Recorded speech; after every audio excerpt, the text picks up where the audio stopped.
전도서 5장 1절부터 5절까지 말씀입니다. 1절 말씀을 보시면요. 너는 하나님의 집에 들어갈 때에 내 발을 삼갈지어다. 가까이 하여 말씀을 듣는 것이 우매한 자들이 제물 드리는 것보다 나으니 그들은 악을 행하면서도 깨닫지 못함이니라. 어순이 이 원문하고 조금 다른데요. 원문을 보시면 이렇습니다. 내 두 발을 지켜라. 내가 엘로힘의 집을 향하여 갈 때 말이다. 어리석은 자들처럼 희생제물을 드리기보다는 가까이 다가가서 경청하거라. 왜냐하면 그들은 악을 행하면서도 모르느니라. 자, 이 말을 가만히 음미해 봅시다. 우리가 이 두 발을 가지고 다니잖아요. 네, 이 두 발을 가지고 오늘은 하나님의 집을 향합니다. 그래서 이 하나님은 엘로힘 하나님이시죠. 큰 권능을 가지신 그 하나님. 창세기에 가장 처음 등장하는 하나님이 바로 이 엘로힘입니다. 태초에 하나님이 천지를 창조하신 야. 그래서 그 하나님이 바로 엘로힘입니다. 큰 권능을 가지고 모든 것을 다스리시고 통치하시는 그 하나님이 거하시는 그 집을 향하여 우리가 두 발로 저벅저벅 걸어서 나갈 때 우리는 특별히 우리 그 발을 지켜야 돼요. 우리 성경에 이제 삼갈지어다 이렇게 의역을 해 주었거든요. 예, 맞습니다. 하나님의 존전을 향하여 가는 사람은 항상 그 발로 다니는 것을 조심해야 합니다. 그러면서 말합니다. 어리석은 자들처럼 희생제물을 드리기보다는 가까이 다가가서 경청하거라. 신앙에 진실성이 없는 사람들은 형식만 가지게 돼요. 그래서 그들이 강조하는 게 뭐예요? 나는 한 번도 빠지지 않았다. 뭘 안 빠졌는지 모르겠습니다. 나는 열심히 한다. 나는 이것도 하고 저것도 하고 또 나는 열심히 드린다. 자꾸 그러다 보면은 자기의 의에 도취되어 있어요. 이 신앙이라고 하는 것은요, 하나님이 주시는 그 은혜에 도취가 되어야 되는데, 그 하나님께 나아간다고 할 때 자꾸 이 어리석은 자들은요, 이 희생제물을 가지고 뭔가 드렸다 하는 그런 것에 안착을 해요. 근데 성경은 우리에게 뭘 가르쳐 줍니까? 가까이 다가가서 경청하거라. 신앙은요, 엘로힘에게 가까이 다가가는 거예요. 성경에 보면 그 말이 있잖아요. 너희가 여호와를 가까이 하라. 그러면 저가 너희를 가까이 하시리라. 하나님께 가까이 나가야 돼요. 그게 가장 그 좋은 예화가 뭐냐면 마리아와 마르다 자매 이야기입니다. 예수님께서 그 집에 와서 거하셨어요. 그리고 예수님께서는 그 따르는 자들에게 하나님의 말씀을 전하고 계셨어요. 마르다는 그 예수님과 집에 온 손님들을 대접하기 위해서 부엌에서, 주방에서 열심히 막 일을 하고 신나했어요. 근데 마리아는 예수님 아주 예수님 코 밑에서 주님이 하시는 그 말씀 한마디도 놓치지 않으려고 그 주님의 말씀을 막 사모하고 들었어요. 그런데 이게 웃긴 게 누가 더 바빠요? 마르다가 더 바빠요. 누가 더 일손이 필요해요? 마르다가 더 필요해요. 왜냐하면 주방에서 일을 해야 되니까 분주해요. 그런데 누구는 아무것도 안 하고 전연덕스럽게 이야기만 듣고 있어요? 마리아예요. 그 바쁜 와중에 마리아는 주님 그 코 밑에서 주님의 입에서 나오는 그 말씀을 막 들으면서 아마 우리 식으로 하면 그 말씀 한마디 한마디 떨어질 때마다 아멘, 아멘 하고 그걸 막 받았던 것 같아요.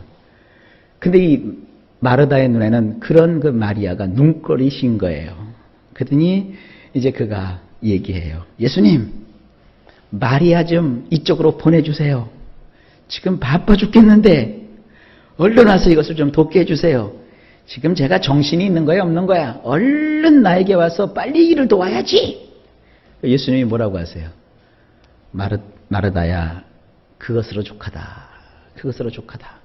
그러면서 이 마리아의 선택에 대해서 더 귀한 칭찬을 하셨어요. 이건 우리가 하나님을 섬기는 데 있어서 봉사도 하지 말고 그저